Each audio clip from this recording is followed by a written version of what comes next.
රටක දේශපාලනය තීරණය කරන්නේ එක ප්‍රධාන වෙළඳාම් මොකද කිරිපිටි.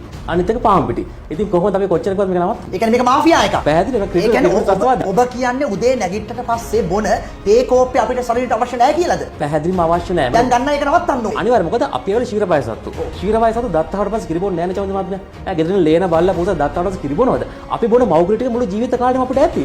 මේක ඇවිල්ලා පැහැදිලිව අර නවසීලන්ත යන වේස් ප්‍රොඩක්ට් එක කියන අපතෙන් ද්‍රව්‍ය අපිට පොවනවා. වස විදියට. ඒ කියන්නේ මේකේ කිරිපිටි කිරි නැද්ද?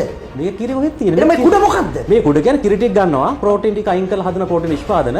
ඒකේ තියෙන තෙල් ආම විදිහට අයින් කරලා චීස් බටර් ටික හදනවා. ඊට පස්සේ රොඩ්ඩක් ඉතුරු වෙන්නේ.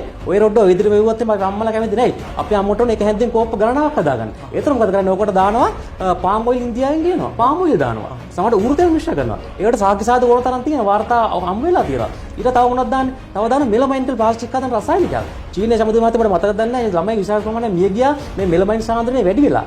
මෙලමයින් කියන්නේ මේ දැන් අපි දන්නවා ප්‍රෝටීන් වල මේ කිරි ප්‍රෝටීන් මයින්නේ නයිට්‍රජන් පරමාණු වෙන්නේ. මෙලමයින් වල නයිට්‍රජන් පරමාණු කීපයක් තියෙනවා. එතකොට ඒකෙන් තමයි වැරදි දත්තයක් කියන්නේ මේ ප්‍රෝටීන්